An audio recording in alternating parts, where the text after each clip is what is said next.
Assalamualaikum warahmatullahi wabarakatuh. Kami dari kelompok 4 mata kuliah analisis keuangan negara akan menyampaikan materi tentang penerimaan negara. Sebelum lanjut ke materi, perkenalkan dulu anggota kelompok 4.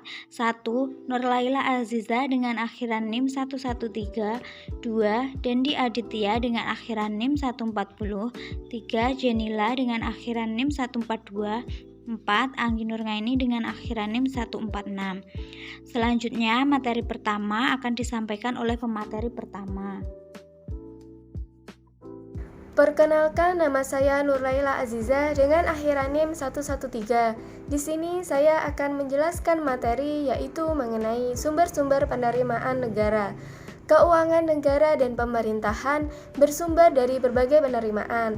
Pada prinsipnya, seluruh penggunaan keuangan negara bertujuan untuk meningkatkan taraf hidup masyarakat. Semua jenis sumber keuangan pemerintah merupakan sumber keuangan dana umum. Sumber keuangan tersebut dapat berasal dari pajak properti, pajak penjualan, pajak penghasilan, perizinan, perparkiran, dan beban jasa. Sumber keuangan lainnya adalah berupa bantuan dari unit pemerintah lain seperti federal dan donasi dari pihak lain yang diterima oleh pemerintah. Sumber-sumber penerimaan negara berasal dari pajak, retribusi, keuntungan dari perusahaan negara, denda-denda dari perampasan yang telah dilakukan oleh pemerintah, bantuan, hibah, pencetakan uang kertas, hasil dari undian negara, pinjaman, dan lain sebagainya. Materi selanjutnya yaitu mengenai penerimaan negara pajak. Sumber pendapatan negara yang berasal dari pajak dibagi dalam 7 sektor, yaitu pajak penghasilan, pajak pertambahan nilai, pajak penjualan atas barang mewah, pajak bumi dan bangunan, pajak ekspor, pajak perdagangan internasional, serta bea masuk dan cukai. Besaran tarif pajak sudah ditentukan oleh Undang-Undang Perpajakan yang berlaku. Pajak merupakan pembayaran yang bersifat wajib dan memaksa, sehingga dengan demikian harus dibayarkan kepada negara oleh semua warga negara yang dipandang mampu membayar pajak serta badan-badan usaha yang memenuhi syarat penghasilan kena pajak tanpa memperoleh imbalan yang dapat langsung ditujukan atau dirasakan. Manfaat dari imbalan yang dirasakan dapat berupa perolehan barang esensial bagi kehidupan antara lain seperti air, listrik, dan gas. Selanjutnya, penerimaan negara bukan pajak. Penerimaan negara bukan pajak yaitu semua pembayaran yang dilakukan pada negara oleh para pembayarnya dan masuk pada kas negara, tetapi bukan merupakan pajak. Penerimaan negara bukan yang diperoleh pemerintahan dari semua kegiatan yang melakukan. Yang pertama, eksplorasi dan eksploitasi berbagai sumber daya yang meliputi minyak bumi, gas, dan pertambangan. Kegiatan ini merupakan kegiatan yang menggali berbagai kandungan di perut bumi yang potensinya sangat besar. Yang kedua, penguasaan, pengelolaan, dan eksploitasi lahan hutan biasa, hutan belantara, dan rimba yang bertujuan menjadikan kawasan yang ditanami perpohonan kecil. Yang ketiga, kegiatan produksi, jasa dan kegiatan ekonomi lainnya dari seluruh BUMN sehingga dapat dihasilkan berbagai macam barang penting bagi kegiatan usaha lainnya, terutama usaha swasta baik digunakan untuk konsumsi dalam negeri maupun ekspor. Sekian dari saya. Wassalamualaikum warahmatullahi wabarakatuh. Sebelumnya, perkenalkan saya atas nama Jenila dengan NIM 12402193142. Di sini saya akan menjelaskan mengenai subbab perpajakan di Indonesia, yang kedua subbab pergeseran beban pajak, dan yang ketiga adalah subbab penerimaan negara dari retribusi. Yang pertama, saya akan menjelaskan mengenai subbab perpajakan di Indonesia. Pengelolaan perpajakan yang baik akan menghasilkan devisa yang cukup signifikan bagi negara. Untuk pajak sendiri terdiri atas sasaran atau objek pajak dan tarif pajak. Objek pajak adalah segala sesuatu yang dapat dikenai pajak, baik berupa pendapatan, barang-barang, kekayaan, dan perpindahan hak milik atas barang-barang. Adapun jumlah penerimaan pajak sama dengan objek pajak dikali dengan tarif pajak, atau T sama dengan B kali R. untuk T adalah total penerimaan pajak, dan B adalah objek pajak, sedangkan R adalah tarif pajak. Dengan membandingkan antara beban pajak dengan seluruh atau jumlah pendapatan yang ditambah dengan nilai kekayaan yang telah dikurangi jumlah kebutuhan pokok dari seorang wajib pajak, dapat digolongkan beberapa struktur pajak, yaitu sebagai berikut. Yang pertama adalah pajak dikatakan progresif, yang kedua adalah pajak dikatakan proporsional, dan yang ketiga adalah pajak dikatakan regresif. Pajak dikatakan progresif apabila pajak itu dikenakan dengan persentase yang semakin tinggi, dan pajak dikatakan proporsional apabila dikenakan dengan persentase yang sebanding dengan jumlah pendapatan atau perkembangan pendapatan yang telah dikurangi oleh kebutuhan esensial. Sedangkan pajak dikatakan regresif apabila pajak dikenakan dengan perkembangan yang kurang sebanding dengan perkembangan taxable capacity. Mengenai sumber pergeseran beban pajak. Pergeseran beban pajak dilatar belakangi oleh bertambahnya sumber dari pajak yang menghasilkan keuangan negara. Artinya, beban yang harus ditanggung oleh pajak akan berkurang dan yang pokok menjadi penunjang.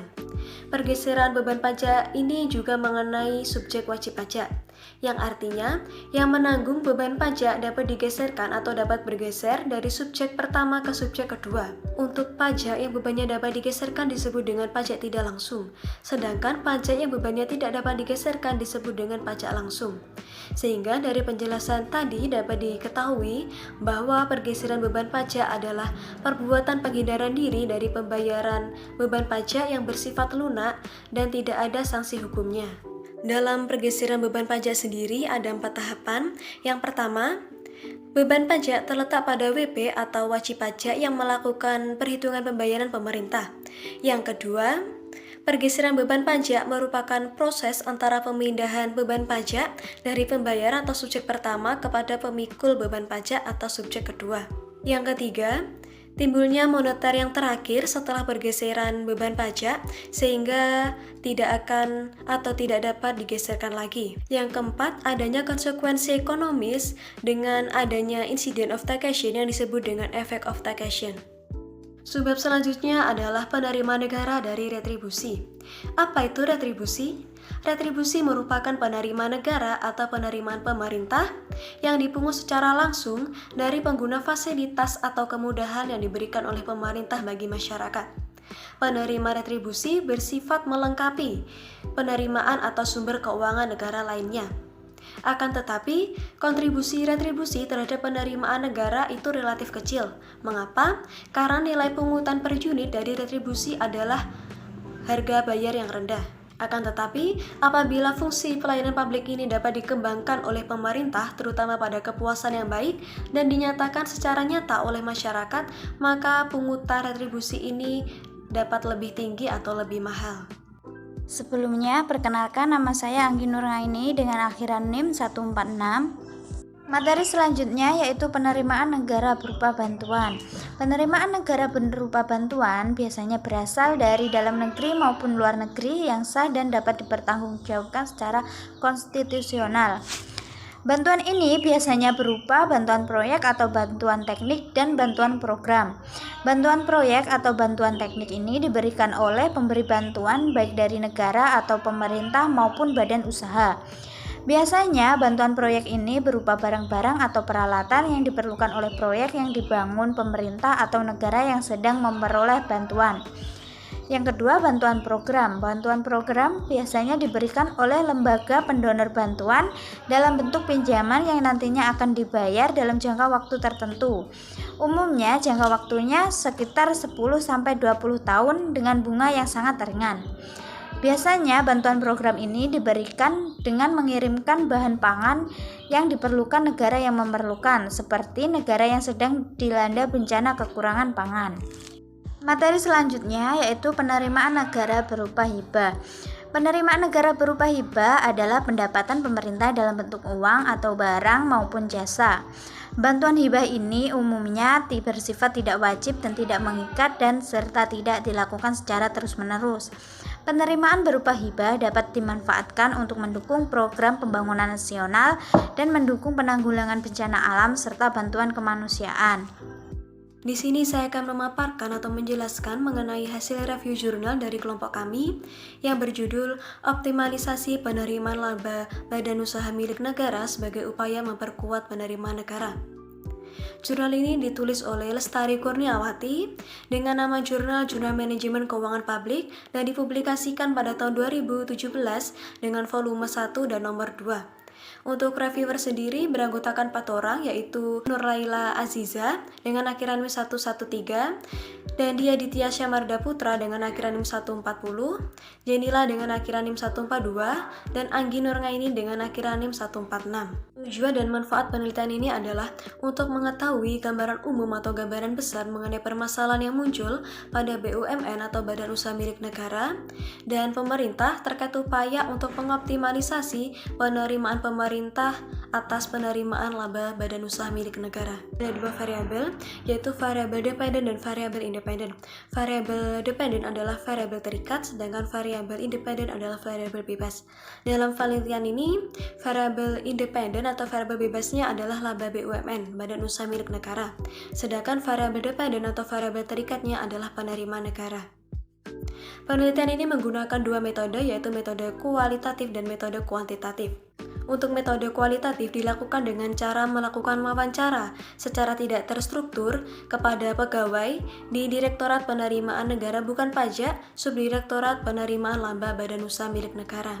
Sedangkan metode penelitian kuantitatif dilakukan dengan cara menguraikan, melakukan perhitungan, dan melakukan analisis data dan fakta kinerja BUMN. Hasil penelitian menunjukkan bahwa dalam pembagian dividen, BUMN atau Badan Usaha Milik Negara terikat oleh jumlah dividen yang telah ditetapkan oleh pemerintah baik dalam jumlah maupun dividen payout ratio. Untuk upaya penguatan kelembagaan BUMN atau Badan Usaha Milik Negara itu sendiri dilakukan pemerintah melalui penambahan modal berupa PMN atau penyertaan modal negara. Dan strukturisasi atau privatisasi BUMN tidak serta-merta dapat meningkatkan kinerja BUMN dalam menghasilkan laba. PMN atau penyertaan modal negara dapat meningkatkan nilai perusahaan jika dalam melaksanakan PMN tersebut, pemerintah melakukan seleksi dan sinergi yang tepat dan tegas antar BUMN. Sehingga semakin meningkatnya kinerja BUMN maka akan meningkatkan juga laba BUMN, sehingga penerimaan negara dalam hal ini akan meningkat. Menurut kelompok kami, jurnal ini memiliki kelebihan dan kekurangan. Untuk kelebihannya, bahasa yang digunakan mudah dimengerti dan mudah dipahami.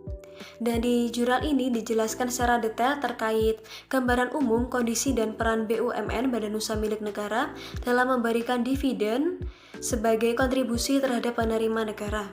Sedangkan untuk kekurangan dari jurnal ini adalah karena banyaknya jumlah BUMN dan permasalahan yang dihadapi oleh masing-masing BUMN itu berbeda-beda, sehingga dalam penelitian ini tidak dapat memberikan rekomendasi terkait cara untuk mengoptimalkan masing-masing BUMN secara spesifik dalam meningkatkan penerimaan negara. Sekian presentasi dari kelompok kami, ada kurang lebihnya mohon maaf. Wassalamualaikum warahmatullahi wabarakatuh.